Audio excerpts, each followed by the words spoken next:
What's up, YouTube? We're going to do some overhead pressing today. It's going to be fun with the axle bar because I don't have a log. But in strongman, that's all it takes. Just do something similar to what you're going to do eventually. We're also going to do Psalm 25 today, so that'll be fun. So right now, we're going to do this a little bit and see how much more weight we're going to add. I don't know. We'll see. We're just really focusing on the technique today, not so much heavy weight.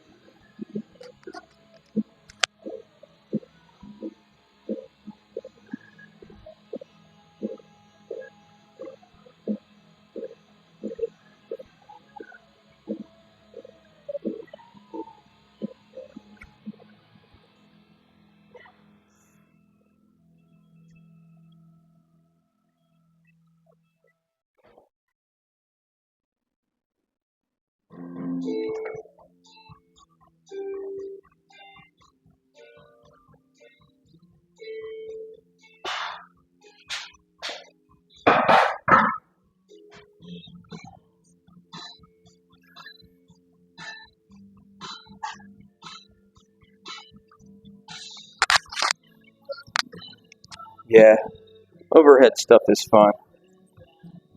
Probably, it's probably the thing I started doing first because I didn't know any better. I was like 8 years old when I got my first weight set, and I'd never seen anybody really lift weights before, so I just picked it up and over my head. I thought that was cool,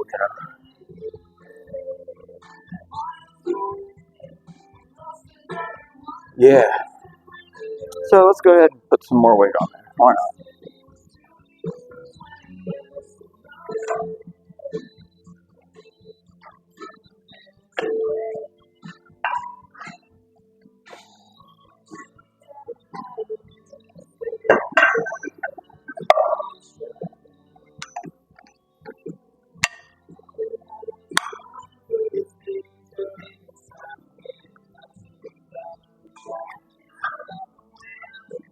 So yeah, we're doing this today because tomorrow I got somewhere to be. So I did my deadlifting last night at strongman training. And then,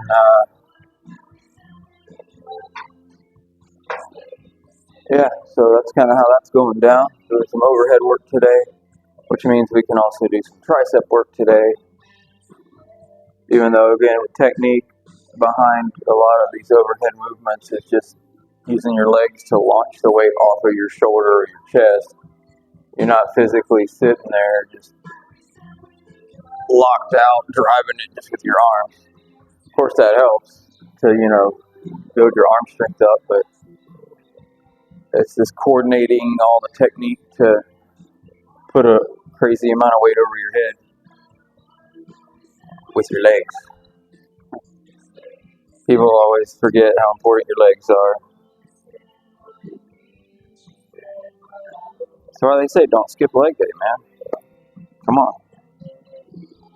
Alright, so let's talk about Psalm 25 real quick. Just kind of introduce it, and then we'll bang out some more overhead axle stuff. So Psalm 25 is a Psalm of David, of course. I say of course. I don't know, it just seems like about half of them are anyway. And it has some similar themes. It's a longer psalm. We'll just kind of hit the themes, and then we'll kind of wrap it up from there. But it has some also similar themes to Psalms we've already read, which makes sense because if you've ever read through like the Old Testament, you've gone through 1 Samuel, 2 Samuel, and a little bit of his story I think is mentioned in, man, I'm gonna screw this up, Kings. Pretty sure. But anyway, when you read the whole story of David through those books in the Old Testament and you see the ups and downs of his life, you can see why he would maybe more than once write about this kind of thing. Because he had several enemies, not just Saul, and other people that he sort of kept a suspicious eye on, I guess you could say, which Solomon, his son, ended up having to deal with. But anyway, what was that guy? Shimei, I think was his name. But anyways, so he says, "Unto thee, O Lord, do I lift up my soul. O my God, I trust in thee. Let me not be ashamed. Let not mine enemies triumph over me." So he's kind of read some songs like that already, but he's asking, God, don't make me look stupid in front of my enemies. Don't let them win, because, how many times are we reading in David's life where, he had a couple of big mistakes he made, two in particular, but for the most part, he was considered this man after God's heart. And he was trying to do God's will and kept hitting these roadblocks with some of these people when he was just trying to be obedient. So, what do you say? God, get me out of this. Don't let them win. Don't make me look stupid, because I'm just over here standing up for you. And so when you're temporarily in the moment, you can have those feelings of, like, this isn't working right, and God, get me out of this. And it's kind of nice that got this feeling that he's going through the same kind of stuff that we might go through, that familiarity, that common ground that we can have with somebody who lived thousands of years ago. That's pretty cool.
All right, that's the second time that string has gone behind my neck.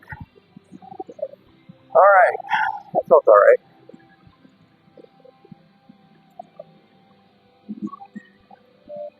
I don't know what that means.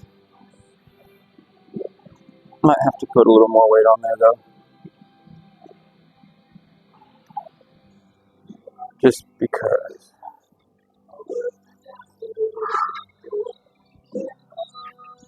This technique is important,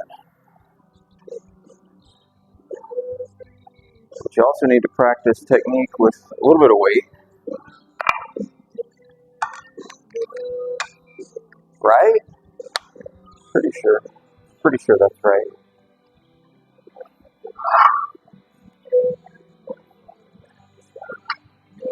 Not that this is a lot of weight still. It's a little bit more than it was, so that's important. Alright. Alright, so David's struggling. He doesn't want to look stupid. And what does he say next? Oh, look at this. He's not totally, all in his head about it like we get, He's thinking big picture, too. He isn't just thinking about his little problem. He's saying, "Yea, let none that wait on thee be ashamed. Let them be ashamed which transgress without cause." So he's thinking about the fact that he's not alone in his struggle. There's lots of people dealing with things that, negative or whatever it is coming at you for standing up for Jesus, for doing the right thing, and yet you keep running into obstacles. Then he goes on to, it's not like he's sitting on his high horse. He wants to make sure that he's not just that he's right, but that he stays right. It's one thing to be right once in a while. You want to stay right. So he goes on, show me thy ways, O Lord, teach me thy paths.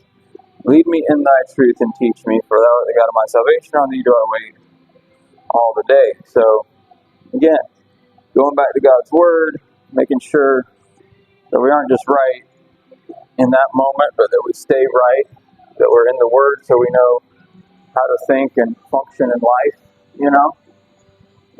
every day, because every day is going to be a new thing. Not that every day is a new battle or every day is a new struggle. It's not like life's a series of just negative situations. But how do we act in the good situations? How do we act when things are awesome? Same thing. So he goes on praising God for several verses here, in fact. He's, God, remember, that you're loving and merciful forever. Again, so this idea that that's only a New Testament God thing is absolutely stupid.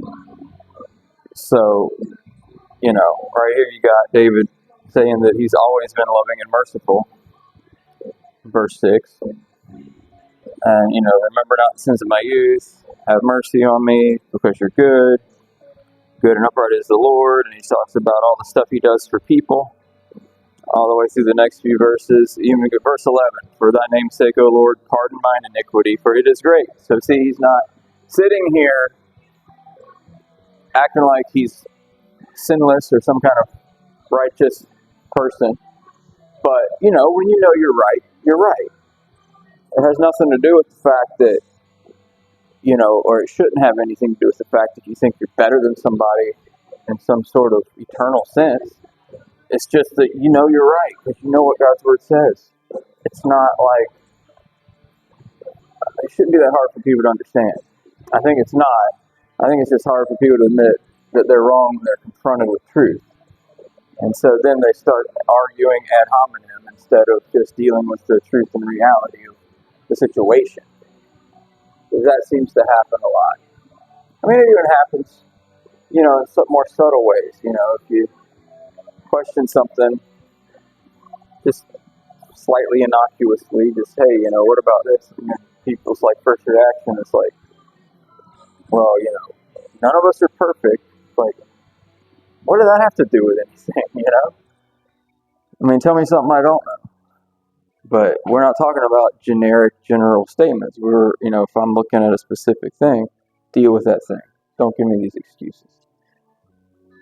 So anyway, because, even David's like, yeah, pardon my iniquity, Lord, for it is great. He isn't just like, yeah, God, I screwed up a little bit. He's like, it's great. Forgive me. And I don't even know, what exactly he was referring to other than just in general knowing that he's a sinful person. So let's do a little more weight and finish off this psalm here.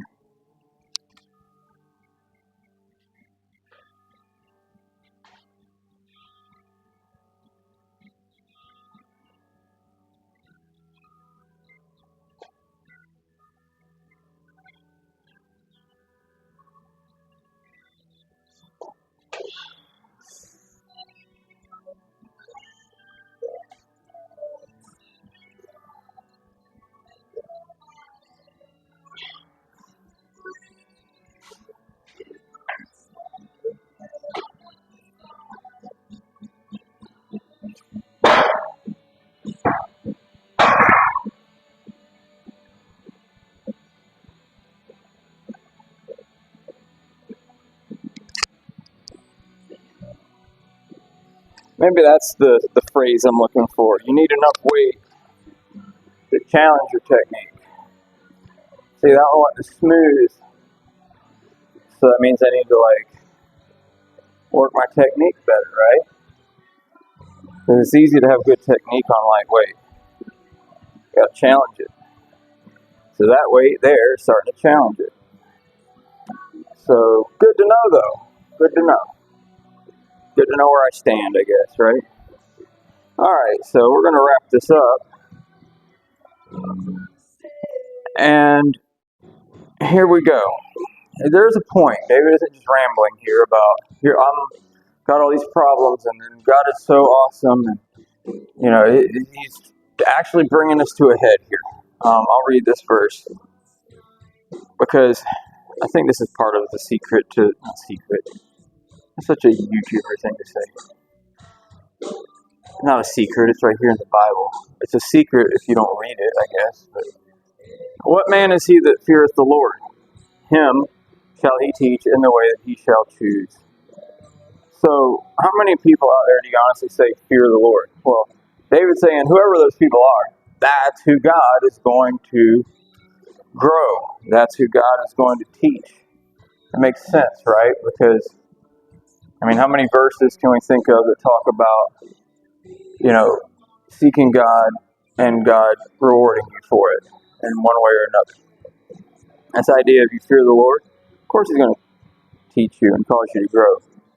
His soul shall dwell at ease, and his seed shall inherit the earth. Man, now this psalm's taking a very positive turn out of this negative situation.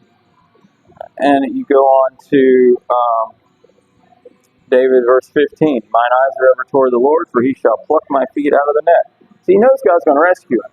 It's just that at the beginning of the psalm, when he's in the middle of the bad situation, he's just describing his feelings.